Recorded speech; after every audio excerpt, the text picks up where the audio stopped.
come down and meet us.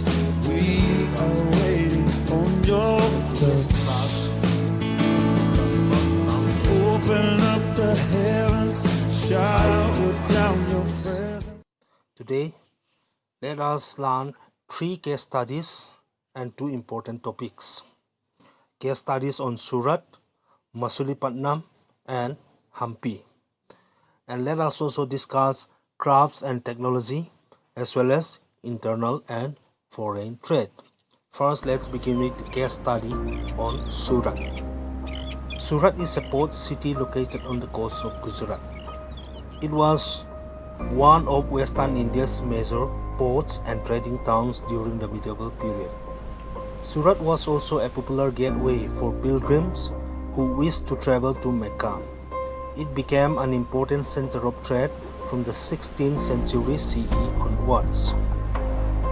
After Akbar captured Gujarat in 1572 CE, merchants began to prefer transporting their merchandise through Surat. Surat was a major export center for textiles, indigo and other products. It was also the place from where goods were sent to other parts of the empire. The city had an imperial mint where foreign merchants could trade their currency for Mughal coins. During the Mughal times, wheat, sugar and silk were carried from Agra to Gujarat. The Europeans traded in scented oils, perfumes, dry fruits, coral and wines. By the 16th century CE, the Portuguese dominated the sea trade in Surat. They were soon displaced by the British. In 1608 CE, the English East India Company started to dock its ships in Surat. Jahangir, the Mughal emperor, gave the British special concessions through a royal firman or royal order to Sir Thomas Roe, the ambassador of the English East India Company.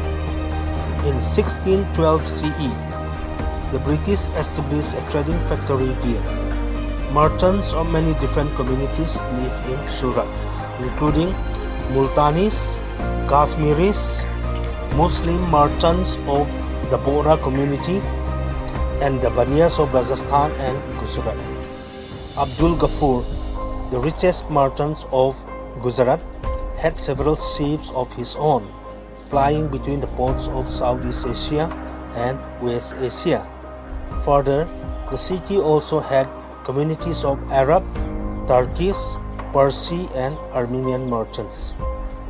Surat was attacked by the Marathas in 1723 CE, and in the years that followed, the merchants of Surat had to face losses.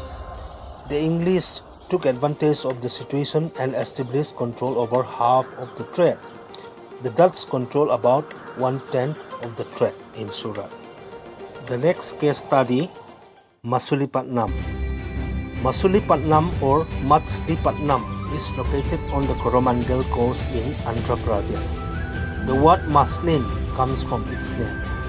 The best quality muslins were exported from here to Egypt, Rome, Athens and Arabia. The town became a center of British, Dutch and French trade. In 1611 CE, the British set up a trading agency here. Masulipattnam became a center of international trade and also a port for goods from Bengal. By 1650 CE, the population of this port had grown to about 1 lakh, putting it on par with Surat. Initially, Masulipattnam traded with countries in Southeast Asia such as modern-day Myanmar, Thailand, Indonesia and Malaysia.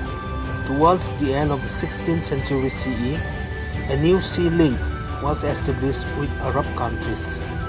This led to a boom in commerce.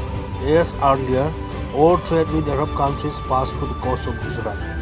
Masulipattnam now had goods traveling through both the eastern and the western sectors of the Indian Ocean. The items of trade included muslin, diamonds and chins, which is a variety of cotton cloth.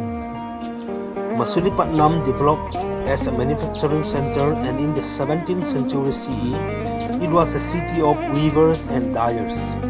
The textiles from Masulipatam were highly coveted by the nobles and royalty at the Mughal court. Francois Bernier, writer in 1665 CE, states that the tents where Aurangzeb held court while traveling from Delhi to Lahore were lined with beautiful hand-painted tins manufactured for the purpose at Masulipatam. Moving on to the next case study, Hampi. Hampi is located in northern Karnataka, along the banks of the river Tungabhadra. It was the capital of the glorious Vijayanagar Empire that existed from 1336 CE to 1565 CE. It was also known as Vijayanagar and Virupaksapura, from Virupaksa, the patron deity of the Vijayanagar rulers. Hampi is surrounded by the river on one side and granite ridges on the other three sides. This made it a well-defended capital city. The Vijayanagar Empire spanned nearly 3 centuries. It was founded in 1336 CE by Harihara and Bukka. The empire reached its pinnacle during the reign of Krishna Deva Raya, who ruled from 1509 CE to 1529 CE. Vijayanagar welcomed many foreign travelers, including Niccolo Conti, an Italian, Domingo Pais, a Portuguese, and Abdul Razak, a Persian emissary. These travelers have written detailed accounts which provide a lot of crucial information about the empire and its capital. The Chronicle of Domingo Pais gives us the most vivid description of Vijayanagar Empire. Pais visited the court of Krishna Deva Raya. In his account, he provides detailed descriptions of Hampi, its economy and people. Hampi was a thriving economic capital due to the rich resources of the Vijayanagar Empire. The rulers of Vijayanagar built several tanks and canals.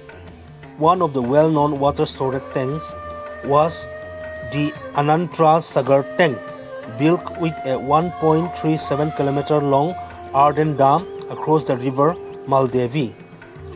Krishna Deva Raya also created a massive lake near Vijayanagar by building a huge stone embankment between two hills. The water from this lake was carried through aqueducts and channels for irrigation purposes. Apart from taxes on land revenue, the empire had a prosperous trade in precious stones, gold, and spices such as pepper and cardamom. Trade was carried on with China in cotton, spices, jewels, semi-precious stones, ivory, rhino horn, ebony, amber, coral, and aromatic products such as perfumes. Goods were also exported to Aden, Rome, and Myanmar. The chief imports were copper, quicksilver or mercury, vermilion, coral, saffron, color velvets, rose water, knives, gold, and silver. Hampi was also famous for its monuments and temples. Some of the important temples in this town are the Virupaksa temple, the Hazara Rama temple, and the Vithala temple. The Vithala temple is regarded as the crowning glory of Hampi. It was constructed during the reign of Krishna Deva Raya. Now let us discuss crafts and technology. The sources of the medieval period tell us that a large variety of crafts and occupations existed in India. Stone cutters, masons, carpenters, weavers, tailors, oil pressers, painters, and shoemakers were a part of the urban population. The upper classes enjoyed a lavish lifestyle and created a demand for luxury goods. The production of fine cotton textiles made Bengal a thriving center of commerce. Under Mughal patronage, luxurious silks were also produced. Indian textiles were exported to Europe and Asia by British and Dutch traders. Sugar was another notable export. In imperial karkhanas produced a variety of goods like furniture, jewelry, and perfume. Villages also produced goods on a smaller scale. In terms of technology, British writers of the period say that Indian craftspeople were able to create copies of model ships which were better than the original ships. Silk weavers could copy the most intricate European patterns. Next, let us discuss internal and foreign trade. The French traveler Tavernier wrote that even the smallest villages had adequate and varied food supplies. Textiles from Bengal, spices from Kerala, rice and sugar from Tanus, and wheat from Punjab were some important items of internal trade. Both land routes and sea routes were used to transport goods. Banjaras or nomadic communities transported goods in their caravans. Ox-drawn carts were also used for transport. Rest houses and sarais were constructed by the rulers for the safety and comfort of traders. Foreign trade were carried out with Europe, Persia, Africa, China and Burma, modern-day Myanmar, among others. Exports included textiles, sugar, rice and spices, while imports included horses, metals and luxury items. Overall, trade was a vibrant economic force that boosted urbanization and increased prosperity across the subcontinent. With this, let us conclude our class for today. Thank you.